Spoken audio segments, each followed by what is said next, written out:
യോഹന്നാന്റെ സുവിശേഷം 15-ാം അധ്യായം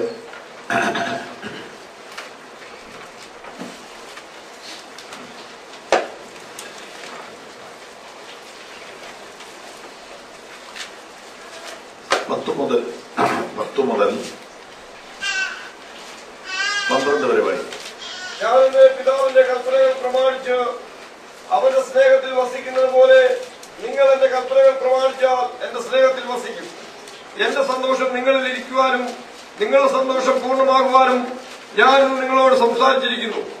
ഞാൻ നിങ്ങളെ സ്നേഹിച്ചിരിക്കുന്നത് പോലെ നിങ്ങൾ തമ്മിൽ തമ്മിൽ സ്നേഹിക്കണമെന്നാവുന്നു എന്റെ കൽപ്പന. സ്നേഹിതന്മാർക്ക് വേണ്ടി ജീവനെ കൊടുക്കുന്നതിലും അധികമുള്ള സ്നേഹം ആർക്കുമില്ല. ഞാൻ നിങ്ങളോട് കൽപ്പിക്കുന്നത് ചെയ്താൽ നിങ്ങൾ എന്റെ സ്നേഹിതന്മാർ തന്നെ. 18 വരെ വായിക്കണം. യജമാനൻ ചെയ്യുന്നത് ദാസൻ അറിയായതുകൊണ്ട് ഞാൻ നിങ്ങളെ ദാസന്മാരെന്ന് ഇനി പറയുന്നില്ല. ഞാൻ എന്റെ പിതാവിനോട് കേട്ടത് എല്ലാം നിങ്ങളോട് അറിയിച്ചതുകൊണ്ട് നിങ്ങളെ സ്നേഹിതന്മാർ എന്ന് പറഞ്ഞിരിക്കുന്നു. നിങ്ങൾ എന്നെ തിരഞ്ഞെടുത്തു എന്നല്ല, ഞാൻ നിങ്ങളെ തിരഞ്ഞെടുത്തു. നിങ്ങൾ പോയി ഫലം കായ്ക്കേണ്ടതിനും നിങ്ങളുടെ ഫലം നിലനിൽക്കേണ്ടതിനും നിങ്ങളെ ആക്കി വെച്ചിരിക്കുന്നു. നിങ്ങൾ എന്റെ നാമത്തിൽ പിതാവിനോട് അപേക്ഷിക്കുന്നതൊക്കെയും അവൻ നിങ്ങൾക്ക് തരുവാനായിട്ട് തന്നെ. നിങ്ങൾ തമ്മിൽ സ്നേഹിക്കേണ്ടതിന് ഞാനിത് നിങ്ങളോട് കൽപ്പിക്കുന്നു. ഞങ്ങളുടെ കർത്താവും ദൈവമായ സ്വർഗ്ഗസ്ഥ പിതാവേ, അങ്ങയുടെ വചനത്തിന്റെ മുൻപിൽ ഞങ്ങൾ വളരെ വിനയത്തോടെ അടുത്തു വരുന്നു. ഞങ്ങളുടെ കുറവുകൾ ക്ഷമിക്കണമേ. അവിടുത്തെ മുഖത്തേക്ക് ഞങ്ങൾ നോക്കുന്നു. ഇപ്പോൾ ഈ ക്ലാസ്സിന് വേണ്ടി വന്നിട്ടുള്ള സഹോദരന്മാർ, സഹോദരിമാർ, കുഞ്ഞുങ്ങൾ എല്ലാവരും ഒരുപോലെ അനുഗ്രഹിക്കപ്പെടുവാൻ ഞങ്ങളോട് കരുണ ചെയ്യണമേ. അവിടുത്തെ ശബ്ദത്തിനായിട്ട് ഞങ്ങൾ കാതോർത്തിരിക്കുന്നു. അവരോട് കരുണ ചെയ്യണമേ, യേശുവിന്റെ നാമത്തിൽ തന്നെ. ഈ അധ്യായത്തിൽ നിന്ന് തന്നെ നാം ഈ ക്ലാസ്സുകൾ നടത്തുകയായിരുന്നല്ലോ. ഈ അധ്യായത്തെ കുറിച്ച് പൊതുവായൊരു പഠനമാണ് ഇന്നിപ്പോൾ നമ്മൾ ചെയ്യാൻ പോകുന്നത്. ഈ അധ്യായത്തെ പ്രധാനമായി നമുക്ക് 3 കാര്യങ്ങളാണ് പഠിക്കാൻ കഴിയുന്നത്. അതിൽ ഒന്നാമത്തെ കാര്യം ക്രിസ്ത്യാനിക്ക് ക്രിസ്തുവുമായുള്ള ബന്ധം. അത് 1 മുതൽ 9 വാക്യങ്ങളാണ്. അതാണ് നമ്മൾ ഈ ദിവസങ്ങളെല്ലാം വായിച്ചത്. അതിനോട് ബന്ധപ്പെട്ട പദമാണ് വസിക്കുക എന്നത്. രണ്ടാമത്തേത് വിശ്വാസിക്ക് തമ്മിലുള്ള ബന്ധമാണ്. അതിനോട് ബന്ധപ്പെട്ട വാക്ക് സ്നേഹം എന്നതാണ്. അപ്പോൾ ഈ രണ്ടാം വിഭാഗത്തിൽ 10 മുതൽ 17 വാക്യങ്ങളിലുള്ള 7 വാക്യങ്ങളിലുള്ള പ്രധാന വാക്ക് നിങ്ങൾ ശ്രദ്ധിച്ചാൽ കാണാം, സ്നേഹമാണ്. സ്നേഹം 7 വാക്യങ്ങൾക്കകത്ത് അനേക പ്രാവശ്യം സ്നേഹം എന്ന പദം ഉപയോഗിച്ചിരിക്കുന്നു. തമ്മിലുള്ള സ്നേഹത്തെക്കുറിച്ചാണ്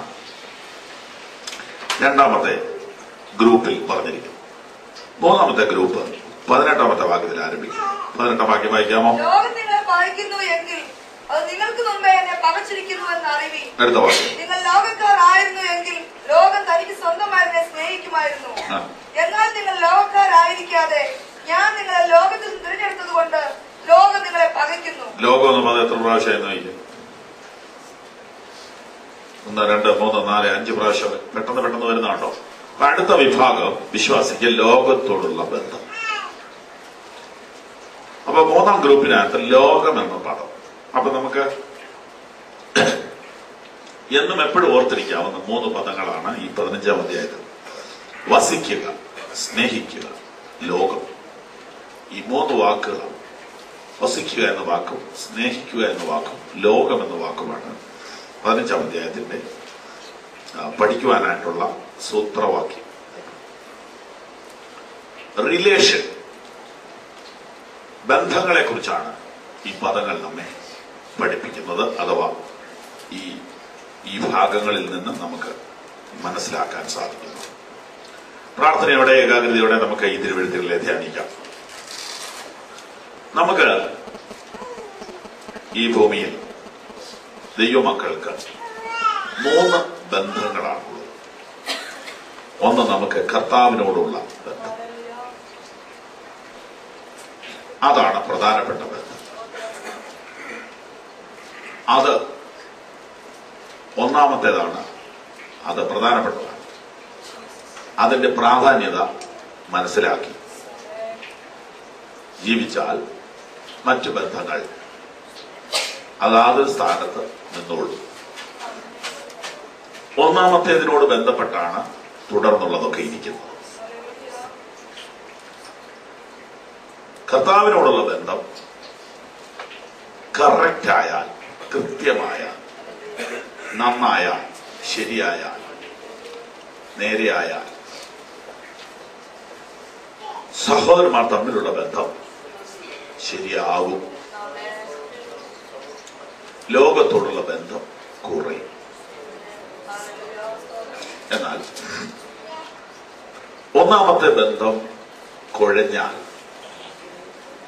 രണ്ടാമത്തെ ബന്ധം കലങ്ങും. മൂന്നാമത്തെ ബന്ധം കൂടും. ഇങ്ങനെയാണ് ഇതിന്റെ കിടപ്പ്. കർത്താവിനോടുള്ള ബന്ധം കുഴഞ്ഞുപോയാൽ തമ്മിലുള്ള ബന്ധം കലങ്ങും. ലോകത്തോടുള്ള ബന്ധം കൂടും. ഇത് മൂന്നും ബാലൻസ് ചെയ്ത് കൊണ്ടുപോകുവാനായിട്ട് കർത്താവിനോടുള്ള ബന്ധം നന്നായിട്ട് സൂക്ഷിക്കുക, വളർത്തുക. ഇതിൽ ലോകം എന്ന് പറഞ്ഞാൽ എന്താണ്?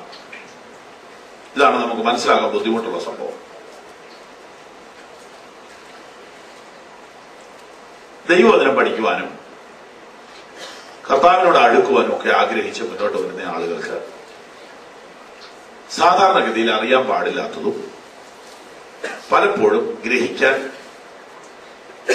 ബുദ്ധിമുട്ടുള്ളതുമായ ഒരു വിഷയമാണ് ലോകം എന്നത്.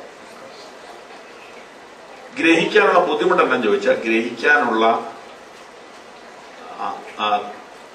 ആഗ്രഹം വേണ്ടത്ര നമുക്ക് ആ വിഷയത്തിൽ ഉണ്ടാകാറില്ല. എന്താണ് ലോകം? നമുക്ക് സിമ്പിളായിട്ട് നോക്കാം. ഇന്ന് രാത്രിയിലെ ക്ലാസ്സിൽ ഫലമുള്ള ഫലകരമായ എഫക്റ്റീവായുള്ള ക്രിസ്തീയ ജീവിതത്തിൽ നമ്മെ തടയുന്ന ഒരു ഘടകമാണ് ലോകം. പക്ഷേ ലോകം ഇല്ലാതെ പറ്റിയത്. ലോകത്തിലാണ് നമ്മൾ ബലം കായ്ക്കേണ്ടത്. എന്താണ് ലോകം? ലോകത്തോടുള്ള നമ്മുടെ ബന്ധം എന്താണ്? എങ്ങനെ അതിനെ മാനേജ് ചെയ്യണം? ഒരു നിമിഷം ദൈവത്തോട് പഠിക്കുമ്പോൾ തന്നെ പ്രാർത്ഥിക്കുക, എന്റെ ദൈവമേ ഇതെന്താന്ന് മനസ്സിലാക്കാൻ കൃപ. വിശ്വാസത്തിൽ വന്ന അനേക വർഷങ്ങൾക്ക് ശേഷമാണ് ലോകം എന്താന്നുള്ളതിനെ കുറിച്ച് എനിക്ക് ശരിയായൊരു ഐഡിയ കിട്ടിയത്. പ്രസംഗിക്കാനൊന്നും പറ്റുകയില്ല. കാരണം പ്രസംഗിച്ചാൽ പ്രസംഗം പലപ്പോഴും ആശ്വാസത്തിന് വേണ്ടിയുള്ളതാണ്. അപ്പോൾ ആശ്വാസത്തിന് വേണ്ടി ലോകത്തെ കുറിച്ച് പറഞ്ഞിട്ട് കാര്യമില്ല.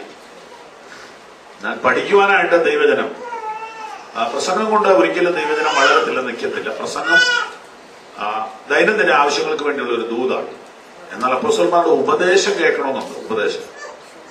അപ്പോസ്തലന്മാരുടെ ഉപദേശം കേൾക്കണം. അപ്പൊ ടീച്ചിങ്സ് ഉണ്ട്. ടീച്ചിങ്സിൽ വരുമ്പോഴേ ഇതൊക്കെ പഠിപ്പിക്കാൻ പറ്റുള്ളൂ.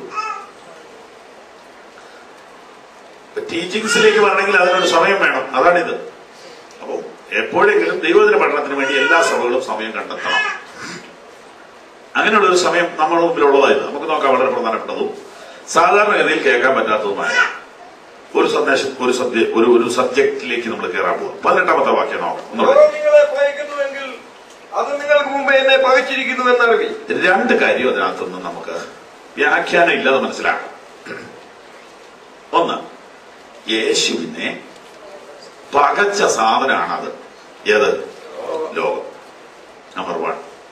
2, യേശുവിന്റെ മക്കളെയും പകയ്ക്കുന്നതാണ് ലോകം. പകയ്ക്കുക എന്നുള്ളതിന് പ്രത്യേകിച്ച് അർത്ഥം വേണ്ടല്ലോ. വെറുക്കുന്ന, ഒറ്റപ്പെടുത്തുന്ന, അല്ലെ, അംഗീകരിക്കാത്ത ഒരു സാധനമാണ് ലോകം. യേശുവിനെ വെറുത്തു, യേശുവിനെ ഒറ്റപ്പെടുത്തി. 2, യേശുവിന്റെ മക്കളെയും വെറുക്കും, ഒറ്റപ്പെടുത്തും. 19-ാമത്തെ വാക്യത്തിൽ എന്താ പറയുന്നത്? നിങ്ങൾ ലോകക്കാരായിരുന്നുവെങ്കിൽ ലോകം തനിക്ക് സ്വന്തമായതിനെ സ്നേഹിക്കുമായിരുന്നു. എന്നാൽ നിങ്ങൾ ലോകക്കാരായിരിക്കാതെ ഞാൻ നിങ്ങളെ ലോകത്തിൽ നിന്നും തിരഞ്ഞെടുത്തതുകൊണ്ട് ലോകം നിങ്ങളെ പകയ്ക്കുന്നു. കർത്താവിന്റെ മക്കളെ അല്ലെങ്കിൽ രക്ഷിക്കപ്പെട്ടവരെ ലോകക്കാരാകാതിരിക്കാൻ വേണ്ടി യേശു എന്ത് ചെയ്തു? ലോകത്തിൽ നിന്ന് തിരഞ്ഞെടുത്തു. ലോകത്തിൽ നിന്ന് തിരഞ്ഞെടുത്ത് ലോകക്കാരല്ലാതെ വേറെന്തോ ആക്കി വെച്ചിരിക്കുക.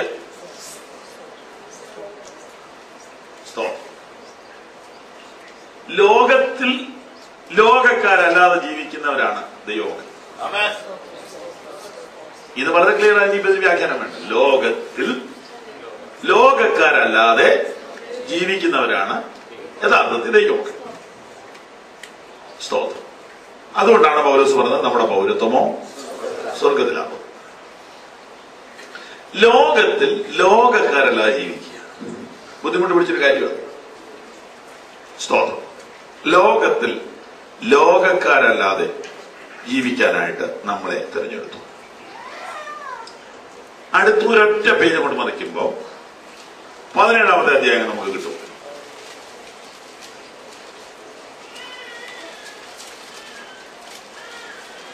17-ാമത്തെ അധ്യായത്തിൽ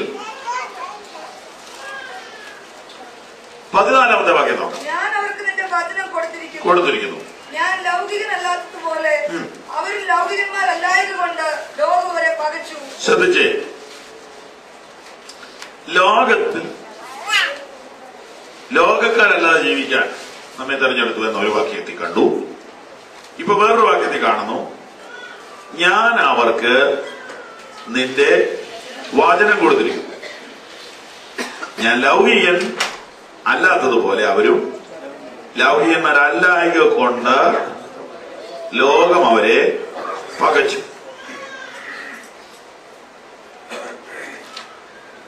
ഇതേത് സഭക്കാരെ ഉദ്ദേശിച്ചാ പറയുന്നത്?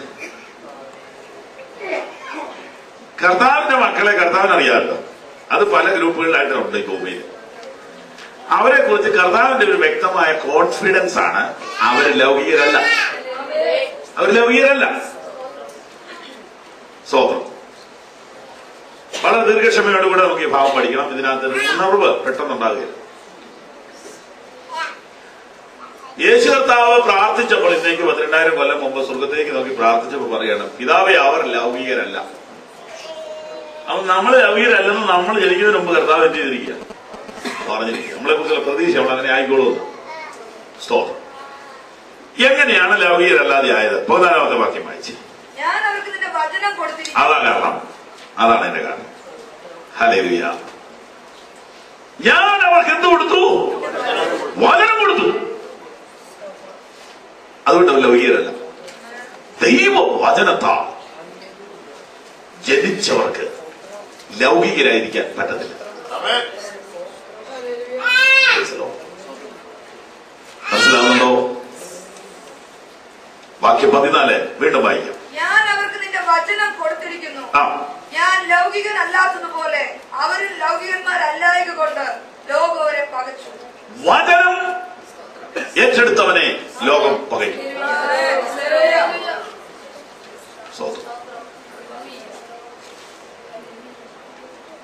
എന്താണ് നമുക്ക് വന്ന മാറ്റം?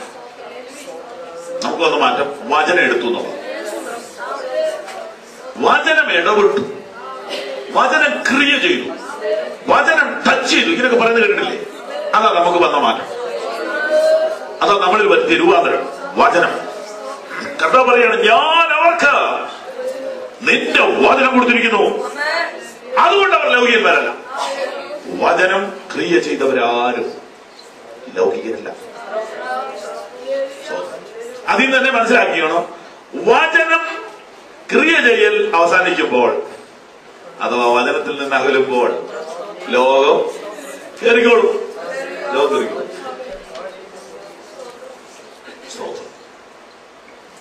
ഈ ഗ്ലാസിനകത്ത് നിന്ന് എയർ മാറ്റണമെന്നുണ്ടെങ്കിൽ ഇതിൽ വെള്ളം എടുത്താൽ മതി. ഇപ്പൊ ഇതിനകത്ത് 3/4 ഭാഗം എയറും 1/4 ഭാഗം വെള്ളവും ഉണ്ട്. ഇനി ഈ വെള്ളം കൂടിയൊക്കെ തീരുമ്പോ മിക്കവാറും കംപ്ലീറ്റ് എയറാണ്. അപ്പൊ ഈ വെള്ളം അങ്ങോട്ട് മാറ്റുകയും എയറിനെ വിളിക്കുകയൊന്നും വേണ്ട. വെള്ളം മാറാൻ നോക്കി നിൽക്കുക. അപ്പുറം വചനം ഹൃദയത്തിൽ നിന്ന് കുറയുമ്പോൾ ലോകം ഇടിച്ചു കയറിക്കൊണ്ടു.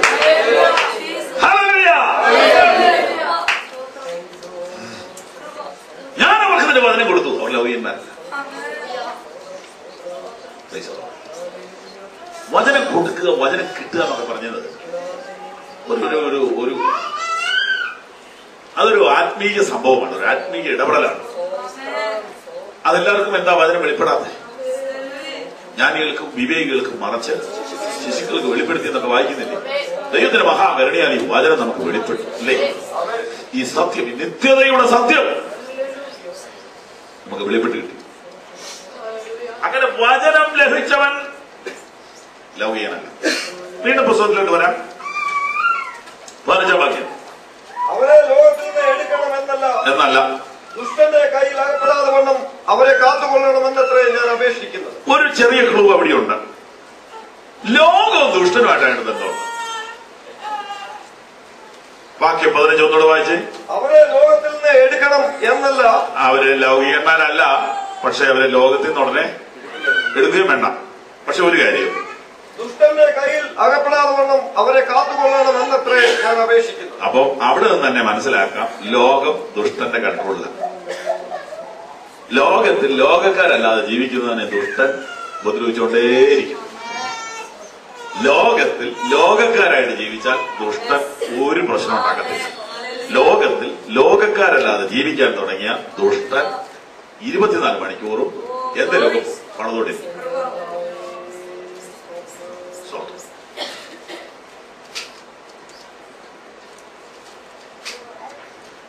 മനസ്സിലാവുന്നുണ്ടോ? ഓക്കെ. അപ്പം നമ്മൾ അതിന്റെ സത്യങ്ങളെ കുറിച്ച് ഗ്രഹിച്ചു വരികയാണ്. അപ്പൊ കർത്താവ് അന്നേ പ്രാർത്ഥിച്ചിരിക്കുകയാണ്, അവരെ ദുഷ്ടൻ തൊടാതെ കാത്തുകൊള്ളണം. അടുത്ത വാക്യം നോക്കി. ഞാൻ ലൗകികനല്ലാത്തതുപോലെ അവരും ലൗകികന്മാരല്ല. സ്തോത്രം. വാക്യം 18. നീ എന്നെ ലോകത്തിലേക്ക് അയച്ചതുപോലെ ഞാൻ അവരെ ലോകത്തിലേക്ക് അയച്ചിരിക്കുന്നു. നീ എന്നെ ലോകത്തിലേക്ക് അയച്ചത്.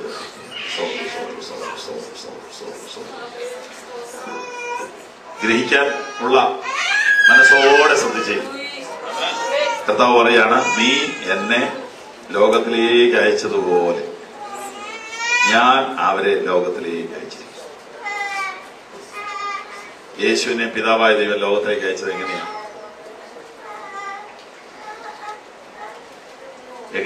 യോഹന്നാൻ 1:14 നോക്കി. യോഹന്നാൻ 1:14. വചനം ജഡമായി തീർന്നു, കൃപയും സത്യവും നിറഞ്ഞവനായി നമ്മുടെ ഇടയിൽ പാർത്തു. അങ്ങനെയല്ലേ യേശു ലോകത്തിലേക്ക് വന്നത്? അല്ലേ?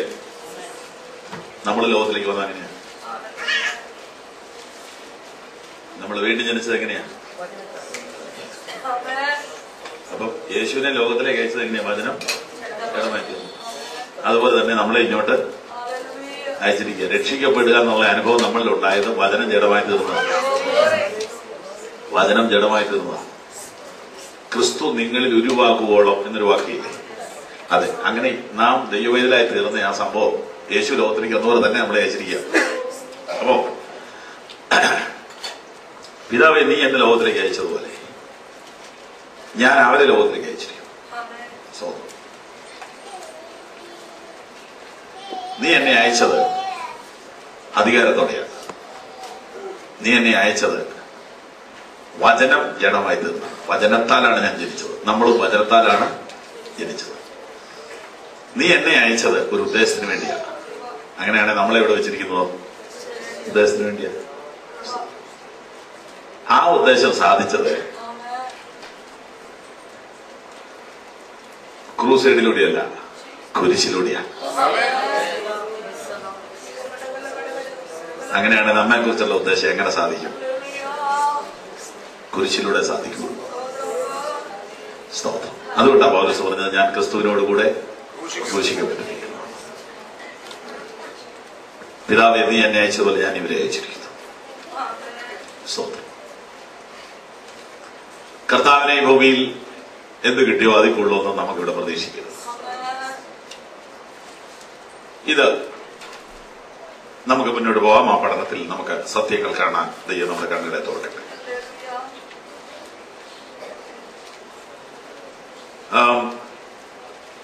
16-ാം അധ്യായം 33-ാമത്തെ വാക്യം വായിക്കാം.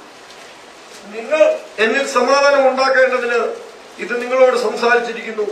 ലോകത്തിൽ നിങ്ങൾക്ക് കഷ്ടമുണ്ട്, എങ്കിലും ധൈര്യപ്പെടുവീൻ, ഞാൻ ലോകത്തെ ജയിച്ചിരിക്കുന്നു എന്ന് പറഞ്ഞു. തീർന്നോ? 16:33 കഴിഞ്ഞോ?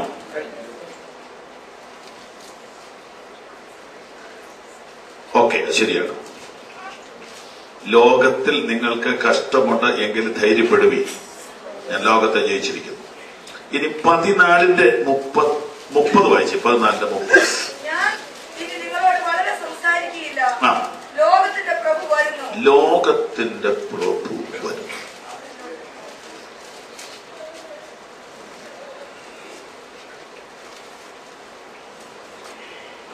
ലോകം എന്താണെന്ന് അറിയാനുള്ള പരിശ്രമത്തിനിടയിൽ നമുക്ക് കിട്ടുന്ന ഒരു വാക്യമാണിത്.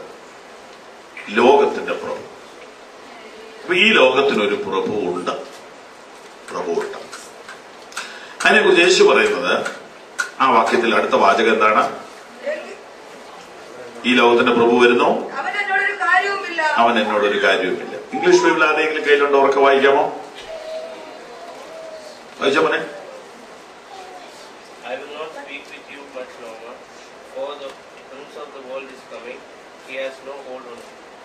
അവൻ എന്റെ മേൽ സ്വാധീനമൊന്നുമില്ല, അല്ലേ? മറ്റൊരു തർജ്ജമയിൽ അവന്റേതൊന്നും എന്റെ കയ്യിൽ ഇല്ല. അവൻ എന്നോട് ഒരു അവകാശവും ഉന്നയിക്കാൻ ഒക്കത്തില്ല. അവൻ എന്റെ മേൽ യാതൊരു സ്വാധീനവും ഇല്ല. ഞാൻ അവനുമായി ഒരു കോണ്ടാക്റ്റുമില്ല, കണക്ക് തീർക്കാനുമില്ല. ഇവിടെ സത്യങ്ങൾ വെളിപ്പെടുകയാണ്. പിശാചൻ നിയമത്തിലൂടെ പ്രവർത്തിക്കുന്നു. പിശാചൻ നമ്മുടെ മേൽ സ്വാധീനം ഉണ്ടെങ്കിലേ പിശാച് അവകാശം പറയുന്നു. ഇടം കൊടുത്താലേ പ്രവർത്തിക്കുന്നു.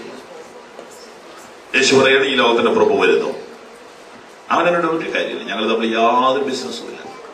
അവന്റെ ഒരു ഏജന്റ്, അവന്റെ യാതൊരു പ്രൊഡക്ഷനും ഞാൻ വിൽക്കുന്നുമില്ല, വാങ്ങുന്നുമില്ല. അവന്റെ ഏതെങ്കിലും ഐറ്റംസ് നമ്മൾ ഡീൽ ചെയ്യുന്നുണ്ടെങ്കിൽ, നമ്മൾ വിൽക്കുന്നുണ്ടെങ്കിൽ, നമ്മൾ കൈകാര്യം ചെയ്യുന്നുണ്ടെങ്കിൽ, ഇപ്പൊ നോണ ഉദാഹരണമായിട്ട് നോണയുടെ ഏജന്റ് ആരാ? ബോഷ്ക്ക് പറയുന്നവനും അതിന്റെ അപ്പനും ആരാള്? പിശാച്. അത് ചെറുതായിട്ട് വ്യാപാരം ചെയ്യുന്ന ഒരാളുണ്ടെങ്കിൽ പിശാച് ആ വ്യക്തിയുടെ വീട്ടിൽ വരാൻ പറ്റുമോ? ആ അർത്ഥത്തിൽ എവിടെ വാക്യം ഉപയോഗിച്ചിരിക്കുന്നത്? അവൻ എന്നോട് ഒരു കാര്യവും ഇല്ല, ഞങ്ങൾ തമ്മിൽ ഇടപാടൊന്നുമില്ല. ഇതുവഴി കുവൈറ്റിൽ കൂടെ പോവുകയാണെങ്കിൽ നമ്മുടെ വീട്ടിൽ കയറേണ്ട ആവശ്യം പുള്ളിക്കില്ല. നമ്മൾ തമ്മിൽ ഇടപാടുണ്ടെങ്കിലേ കയറേണ്ട കാര്യമുള്ളൂ. കാര്യം ലളിതമാണെങ്കിലും ഇത് വലിയൊരു രഹസ്യമാണ്. പിശാചിനൊരു ചെറിയ സാധ്യത നമ്മൾ വീട്ടിലുണ്ടെങ്കിൽ പിന്നെ ഇറങ്ങി പോവുകയില്ല, ഇങ്ങനെ വന്നുകൊണ്ടേയിരിക്കും, ഓരോരോ കാര്യങ്ങളുമായിട്ട് വന്നുകൊണ്ടേയിരിക്കും. ഈ ലോകത്തിന്റെ പ്രഭു വരുന്നു, അവൻ എന്നോട് ഒരു കാര്യവുമില്ല. ഈ ലോകത്തിന്റെ പ്രഭു, അപ്പോ ഇവന്റെ പേര് പ്രഭു എന്നാണ്. കൊരിന്ത്യർ വെച്ചുകൂടെ കൂട്ടിയ പദമാണ് കൊടുത്തിരിക്കുന്നത്. 2 കൊരിന്ത്യർ 4:4. 2 കൊരിന്ത്യർ 4:4. ദൈവപ്രതിമയായ ക്രിസ്തുവിന്റെ തേജസ്സുള്ള സുവിശേഷത്തിന്റെ പ്രകാശനം ശോഭിക്കാതിരിപ്പാൻ ഈ ലോകത്തിന്റെ ദൈവം എന്നാണ് അവിടെ ഉപയോഗിച്ചിരിക്കുന്നത്. പ്രഭു എന്നാണെങ്കിൽ അവിടെ വന്നപ്പോൾ ഈ ലോകത്തിന്റെ ദൈവം എന്നാണ്. ഈ ലോകത്തിന്റെ ദൈവം എന്ത് ചെയ്തിരിക്കുന്നു? അവിശ്വാസികളുടെ മനസ്സ് കുരുടാക്കി. മനസ്സ് കുരുടാക്കുക എന്നുള്ള ആ പദമാണ് കൺകെട്ട് എന്ന പദത്തിലേക്ക് വന്നിരിക്കുന്നത്. കൺകെട്ടെന്ന് പറഞ്ഞാൽ തുണിയെടുത്ത് കണ്ണ് കെട്ടുകയാണോ? അല്ല, തെറ്റിദ്ധരിപ്പിക്കില്ല, അല്ലേ? കൺകെട്ട്. മജീഷ്യൻസ് ഒരു സംഭവം ചെയ്യുക, കയ്യിലിരിക്കുന്ന തൂവാലയെ കിളിയാക്കി മാറ്റുക. അപ്പൊ അതിനെക്കുറിച്ച് പ്രായമുള്ളവർ നേടാ അത് കൺകെട്ടാണ് എന്ന് പറഞ്ഞ് ഞാൻ ചോദിക്കുന്നത്, എന്റെ കണ്ണ് എങ്ങനെയാണ് കെട്ടുന്നത്? എന്റെ കണ്ണൊന്നും അയാൾ കെട്ടിയില്ല, പക്ഷെ എന്നെ തെറ്റിദ്ധരിപ്പിക്കുക.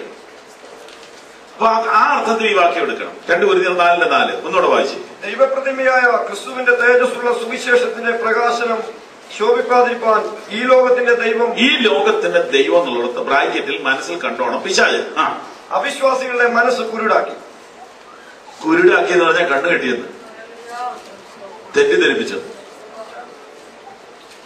കണ്ണ് കുരുടാക്കി എന്ന് പറഞ്ഞാൽ ഈ ലോകത്തിലുള്ളവർക്കെല്ലാം കണ്ണ് കാണുകയെന്നാണോ? കാണേണ്ട പോലെ കാണാൻ പറ്റിയല്ലോ. ഈ ചില ടൂറിസ്റ്റ് കേന്ദ്രങ്ങളിലൊക്കെ നമ്മൾ ചെല്ലുമ്പോൾ 2-3 തരം മിറർ വെച്ചിട്ടുണ്ട്. ഇതിൽ ചില മിററിന്റെ അടുക്കൽ ചെല്ലുമ്പോൾ നമ്മളങ്ങ് മെലിഞ്ഞ് കരസിൽ പോലെയാവും. വണ്ണമുള്ളവർക്ക് ആശ്വാസം അവിടെ ചെല്ലുമ്പോൾ. എന്നാൽ ആ ആശ്വാസം മാറി വല്ലാത്തൊരവസ്ഥയിലേക്ക് ഒരു മിററിന്റെ അടുക്കൽ ഉള്ളതിന്റെ 3 ഇരട്ടിയായിട്ട് കാണിക്കും. ഇതിന് 1-2 എണ്ണം കണ്ടു കഴിഞ്ഞപ്പോൾ ഞാൻ ചോദിച്ചു, ഇവിടെ ഒറിജിനൽ കാണിക്കുന്ന വല്ല ഗ്ലാസും ഉണ്ടോ? ഹൃദയത്തിലെ ചിന്തകളെയും ഭാവങ്ങളെയും വിവേചിച്ച് നമ്മുടെ ഒറിജിനൽ ചിത്രം കാണിക്കുന്ന ഒരു ഗ്ലാസ്സേ ഉള്ളൂ. അതാണ് ഇത്. മനുഷ്യന്റെ ഒറിജിനൽ ചിത്രം കാണിക്കുന്ന ഒരു കണ്ണാടി വേണ്ടേ? മനുഷ്യന്റെ യഥാർത്ഥ ചിത്രം കാണിക്കുന്ന ഒറ്റ കണ്ണാടിയുള്ളൂ ദൈവത്തിന്റെ വചനമാണ്. പിശാച് എന്ത് ചെയ്യുന്നു? പിശാച് ചിലതിനെ വലുതാക്കി കാണിക്കും, ചിലതിനെ ചെറുതാക്കി കാണിക്കും. തെറ്റിദ്ധരിപ്പിക്കുന്ന ആളാണിത്. ഇവന്റെ കയ്യിലുള്ള പ്രധാന ടെക്നിക്ക് അതാണ്, തെറ്റിദ്ധരിപ്പിക്കുക. ചില സംഗതികളോട് ഭയങ്കര ആർത്തി നമുക്ക് തോന്നും, പക്ഷെ അതിനകത്തൊന്നുമില്ല, പുകയാണ്. അതൊരു ടെക്നിക്കായിരുന്നു. അതിന്റെ പുറകെ ഓടാൻ വേണ്ടി മനുഷ്യനെ പ്രേരിപ്പിച്ചതാണ്. തെറ്റിദ്ധരിപ്പിക്കുന്ന ഒരു ലോകം. എന്താണ് ഈ ലോകത്ത് സംഭവിച്ചുകൊണ്ടിരിക്കുന്നത്? എല്ലാവരെയും ഓടിക്കുക. ഒരാളെ പിടിച്ചു നിർത്തി ചോദിച്ചാൽ എങ്ങോട്ടാ പോണേ? അറിയാൻ പറ്റില്ല. എല്ലാവരും ഓടുക, എവിടെ ഞങ്ങൾ ഓടുക. അതും ഓരോ ദിവസം കഴിയുന്ന സ്പീഡ് കൂട്ടുക. ആരത് ചെയ്യുന്ന അറിയാൻ മേലെ. വല്ലതും സാധിക്കുന്നുണ്ടോ? ഒന്നും സാധിക്കുന്നില്ല. ഒരിടത്തിലെത്തുന്നില്ല. മനുഷ്യൻ വളരെ സ്പീഡിൽ പായുകയാണ്. പ്രാർത്ഥിക്കാൻ നേരമില്ല, വേദോസം വായിക്കാൻ നേരമില്ല, ഉപവസിക്കാൻ നേരമില്ല, ഒന്നിനും നേരമില്ല. വളരെ ധൃതി വെച്ച് മനുഷ്യൻ ഓടുകയാണ്. എങ്ങോട്ടാ ഓടുന്നേ? അറിയാൻ പാടില്ല. അതും അറിയാൻ പാടില്ല. എന്നാ ഒന്ന് നിൽക്കാവോ? ഇല്ല, എനിക്ക് നിൽക്കാൻ പറ്റില്ല. എന്തിനോ വേണ്ടി, എന്തോ നേടാൻ വേണ്ടി, എന്തോ സാധിക്കാൻ വേണ്ടി മനുഷ്യൻ പായുകയാണ്. ഒടുവിൽ ജീവിക്കാൻ പോലും മനുഷ്യൻ മറന്നുപോകും. ഒന്നും സാധിച്ചില്ല എന്നുള്ളത് ഏറ്റവും ഒടുവിലാണ് അവൻ മനസ്സിലാക്കുന്നത്. ഒരു മനുഷ്യൻ സർവ്വലോകവും നേടുകയും, ആ വാക്യം എത്ര ഭയങ്കര എത്ര വഴിയല്ല. 1000 പ്രാവശ്യം പറഞ്ഞാലും അതിന് തുല്യമായൊരു വചനമുണ്ടോ? യേശു യോഗിക്കും, ഒരു മനുഷ്യൻ സർവ്വലോകവും നേടുകയും. സർവ്വലോകം നേടാൻ പറ്റത്തില്ല. പക്ഷെ അഥവാ നേടിയാലും, നേടേണ്ടത് നേടിയില്ലെങ്കിൽ എന്താണ് പ്രയോജനം?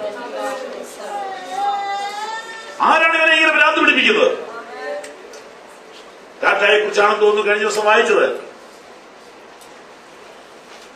ലോകത്തിലെ വലിയ ബിസിനസ് ചെയ്യുന്ന ആളുകൾ, ഒരു ഹോട്ടലിൽ കിടന്ന് ഒരു ഗ്ലാസ് വെള്ളം എടുത്തു കൊടുക്കാൻ ആരും ഇല്ലാതെ മരിക്കുക. എന്താ സാധിച്ച? ഒന്നും സാധിച്ചില്ല. ഈ കാര്യമൊക്കെ മനസ്സിലാവുമ്പോഴത്തേക്കും വളരെ വൈകിപ്പോകും. പിന്നെ പുറകോട്ട് പോകാൻ ഈ വണ്ടിക്കാണെങ്കിൽ റിവേഴ്സ് ഗിയർ ഇല്ല. ഒന്നും നടക്കാത്ത അവസ്ഥയിലേക്ക് മനുഷ്യനെ കൊണ്ട് എത്തിക്കുക. ഇതാരോ ഇവന്റെ കണ്ണ് കെട്ടി ഓടിക്കുക. ഓടിക്കും.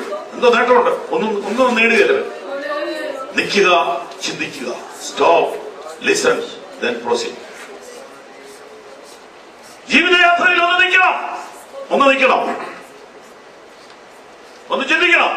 എന്താണ് ഉദ്ദേശം? എവിടേക്കാ പോകേണ്ടത്? എവിടെയാണ് നീ എത്താൻ പോണത്? നമുക്ക് നമ്മുടെ ഭൂതകാലം തിരുത്താൻ പറ്റുകയില്ല, പക്ഷെ നമ്മുടെ ഭാവി കാലം നമുക്ക് വേണമെങ്കിൽ മാറ്റാം.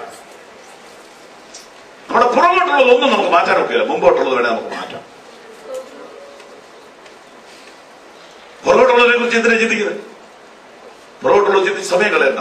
മുമ്പിൽ എന്തെങ്കിലും മാറ്റങ്ങൾ വരുത്താൻ പറ്റും. നിന്റെ ഭാവി, ഡെസ്റ്റിനി വേണമെങ്കിൽ ഇവിടെ വന്ന് തീരുമാനിക്കാം.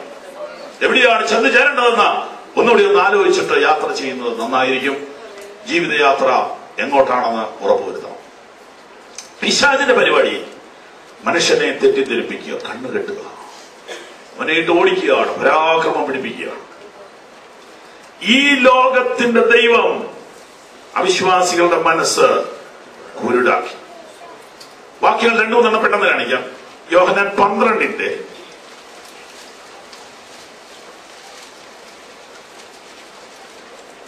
30-31. ഇപ്പോൾ ഈ ലോകത്തിന്റെ ന്യായവിധിയാകുന്നു. ഇപ്പോൾ ഈ ലോകത്തിന്റെ പ്രഭുവിനെ പുറത്ത് തള്ളിക്കളയും. ഈ വാക്ക് യേശു കർത്താവ് മാത്രമേ ഉപയോഗിച്ചിട്ടുള്ളൂ. അവിടെ തന്നെ വളരെ ഇമ്പോർട്ടന്റ് ആണത്. ഇപ്പോൾ ഈ ലോകത്തിന്റെ പ്രഭുവിനെ പുറത്ത് തള്ളിക്കും. നമുക്ക് മനസ്സിലാകാത്തൊരു പ്രയോഗമാണ്. 16:11 നോക്കി. 16:11. ഈ ലോകത്തിന്റെ പ്രഭു വിധിക്കപ്പെട്ടിരിക്കുന്നു. സുവിശേഷത്തോട് ബന്ധപ്പെട്ടാണ് പ്രയോഗങ്ങളാണെന്നല്ല. ഈ ലോകത്തിന്റെ പ്രഭു വിധിക്കപ്പെട്ടിരിക്കുന്നു. ഈ ലോകത്തിന്റെ ദൈവം മനുഷ്യരുടെ കണ്ണ് കുരുടാക്കി.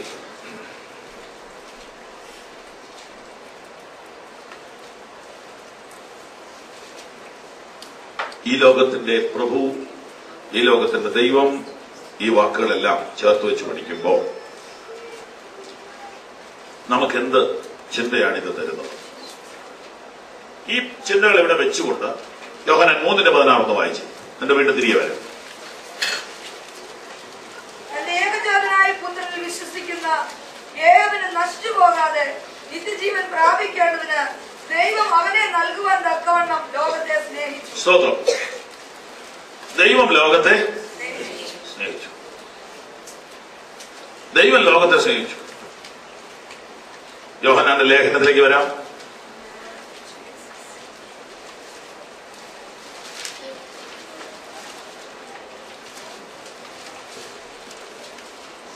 രണ്ടിന്റെ 15 വായിക്കാം. ഈ ലോകത്തെയും ലോകത്തിലുള്ളതിനെയും സ്നേഹിക്കരുത്. ഒരുവൻ ലോകത്തെ സ്നേഹിക്കുന്നുവെങ്കിൽ അവന് പിതാവിന്റെ സ്നേഹം ഇല്ല. 3:16 2:15 കൂടി ഒന്ന് ധ്യാനിച്ച്. 3:16 എന്ന് പറയുന്നത് അതെ യോഹൻ വായിച്ചത് ഇനി ഓർത്താൽ മതി. യോഹന്നാൻ 3:16 നമുക്കറിയാം അല്ലേ? ദൈവം ലോകത്തെ സ്നേഹിച്ചു. 1 യോഹന്നാൻ 2:15 എന്തുവാ? സ്നേഹിക്കരുത്. ഇത് രണ്ടും കൂടെ എങ്ങനെ നോക്കുന്നത്? കർത്താവ് ചെയ്തത് നമുക്ക് ചെയ്യാൻ പറ്റില്ലേ?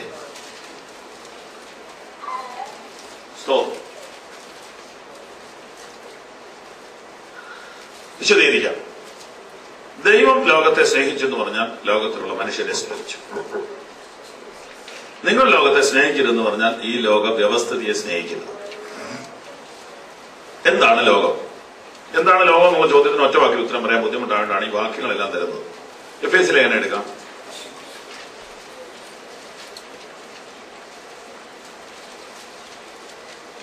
രണ്ടാം അധ്യായം 1, 2, 3. അതിക്രമങ്ങളാലും പാപങ്ങളാലും മരിച്ചവരായിരുന്നു നിങ്ങളെയും അവൻ ഉയർപ്പിച്ചു. അവയിൽ നിങ്ങൾ മുമ്പേ ഈ ലോകത്തിന്റെ അകാലഗതിയെയും അതെ അതെ മതി ഈ ലോകത്തിന്റെ കാലഗതി അല്ലേ? ഈ ലോകത്തിന്റെ കാലഗതി. അപ്പൊ ഈ ലോകത്തിനൊരു കാലഗതിയുണ്ട്. Course of this world. കാലഗതി. അടുത്ത വാചകത്തിൽ എന്താണ്? ആകാശത്തിലെ അധികാരത്തിനും അനുസരണക്കേടിന്റെ മക്കളിൽ ഇപ്പോൾ വ്യാപരിക്കുന്ന ആത്മാവിനും. ആകാശത്തിലെ അധികാരം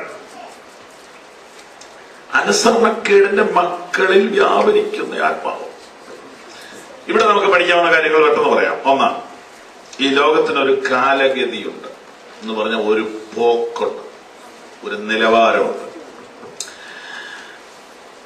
അതിന്റെ മേലൊരു അധികാരമുണ്ട്, ആകാശത്തിന്റെ അധികാരം.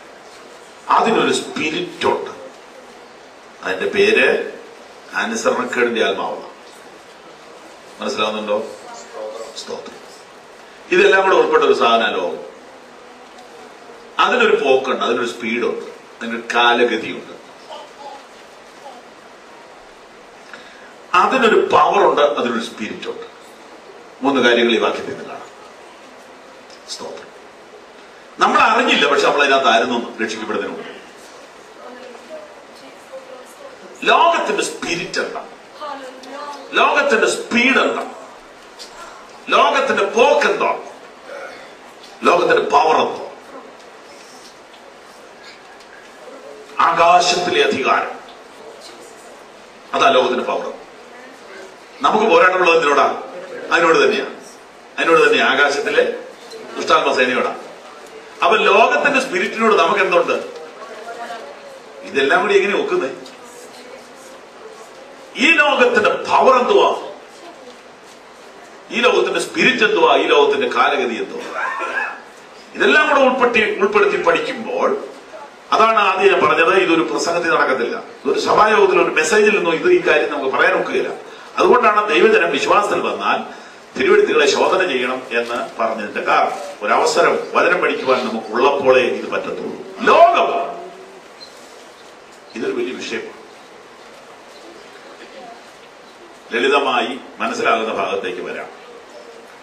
ഈ ലോകത്തെ നിയന്ത്രിക്കുന്ന പവർ രണ്ടക്ഷരേ ഉള്ളൂ: പണം.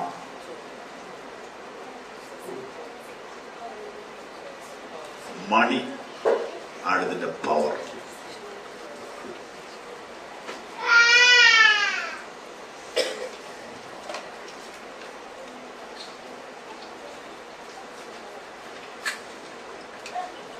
പണമാണ് ഇതിന്റെ പുറകിൽ പിടിച്ചിരിക്കുന്നത്.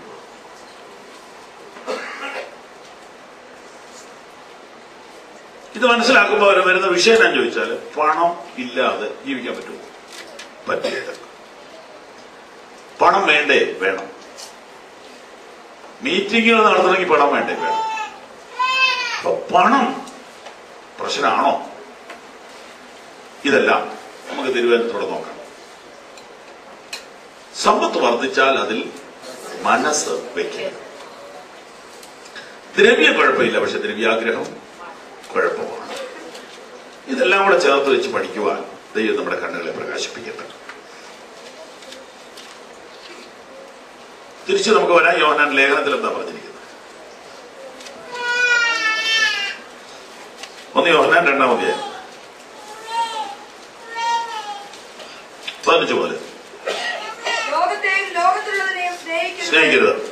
ലോകത്തെ സ്നേഹിക്കുന്നുവെങ്കിൽ അവന് പിതാവിന്റെ സ്നേഹം ഇല്ല. പിന്നെ ജഡമോഹം, കൺമോഹം, ജീവനത്തിന്റെ പ്രതാപം, ഇങ്ങനെ ലോകത്തിലുള്ളതെല്ലാം പിതാവിൽ നിന്നല്ല, ലോകത്തിൽ നിന്നത്രേ ആകുന്നു. ലോകത്തിൽ നിന്നത്രേ ആകുന്നു. ലോകവും അതിന്റെ മോഹവും ഒഴിഞ്ഞു പോകും. ലോകവും അതിന്റെ മോഹവും ഒഴിഞ്ഞു പോകും. ദൈവേഷ്ടം ചെയ്യുന്നവനോ എന്നേക്കും ജീവിക്കും. സ്തോത്രം. ലോകം, മോഹം, ഇത് തമ്മിൽ വളരെ ബന്ധമുണ്ട്. ഏദൻ തോട്ടത്തിൽ സാത്താൻ ഹവ്വായുടെ അടുക്കൽ ഒരു ചെറിയ വിസിറ്റിങ്ങിന് വന്നപ്പോൾ അവളെ ഒരു സംഗതിയെക്കുറിച്ച് പറഞ്ഞു ബോധ്യപ്പെടുത്തി. ഈ സെയിൽസ് റെപ്രസെന്റേറ്റീവ്മാർ ചെയ്യുന്ന പോലെയുള്ള ഒരു ചെറിയ ടെക്നിക്കാണ് പുള്ളിക്കാരൻ അവിടെ ഉപയോഗിച്ചത്. ഈ പറഞ്ഞു വലിപ്പിച്ചാൽ വേണ്ടതിലും മേടിച്ചു. പറയാൻ കഴിവുള്ളവർ പറഞ്ഞാൽ അങ്ങനെ പറ്റും. ഇവിടെ നമുക്ക് രക്ഷപ്പെടാനുള്ള ഒറ്റ മാർഗ്ഗമേ ഉള്ളൂ. ഇതിപ്പോ ആവശ്യമുള്ളതാണോ? അവ ഒരൊറ്റ കാര്യം ചിന്തിച്ചാൽ മതി. ഇതിപ്പോ ആവശ്യമുണ്ടോ? ഇല്ല. പക്ഷെ ആഗ്രഹമുണ്ട്. ആവശ്യം, ആഗ്രഹം എന്നുള്ള വ്യത്യാസം മനസ്സിലായി. ഹവ്വയ്ക്ക് ഇപ്പൊ ഇതൊരു നീഡാണോ? അല്ലല്ലോ. പിന്നെ എന്തുവാ? ആഗ്രഹം. അവിടെയാ വിഷയം ആരംഭിക്കും. സകല വിഷയം അവിടെ നിന്ന് ആരംഭിക്കുന്നു. ആവശ്യത്തിന്റെ മുകളിൽ പ്രശ്നങ്ങളൊന്നും ഉദിക്കുന്നില്ല, ആഗ്രഹത്തിന്റെ മുകളിലുള്ള പ്രശ്നങ്ങളെല്ലാം ഉണ്ടാവുന്നത്. ഓർത്തോണം, ആഗ്രഹങ്ങളുടെ പുറകിൽ ഒരാളുണ്ട്. ആരാ? Sales representative.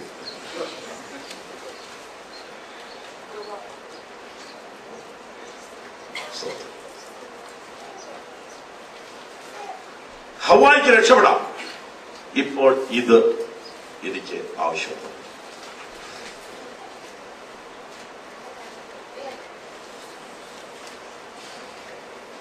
ഹവ്വായെ അവൻ മേടിച്ചത് ആഗ്രഹത്തിന് മുകളിലാണ്. പറഞ്ഞ് ആഗ്രഹം ഉണ്ടാക്കിച്ചു. ആഗ്രഹം.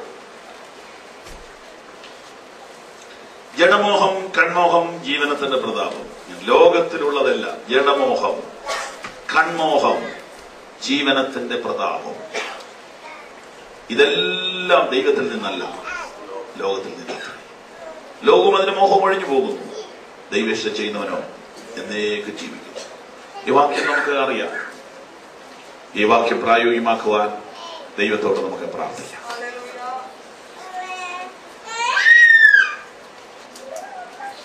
തീമോഥെയോസിനെ കുറിച്ച് പറഞ്ഞിരിക്കുന്ന, തീമോഥെയോസിനെ പൗലോസ് പറഞ്ഞിരിക്കുന്ന ലേഖനത്തിൽ കുറച്ചുകൂടി നമുക്ക് പഠിക്കാവുന്ന കുറച്ച് കാര്യങ്ങളുണ്ട്.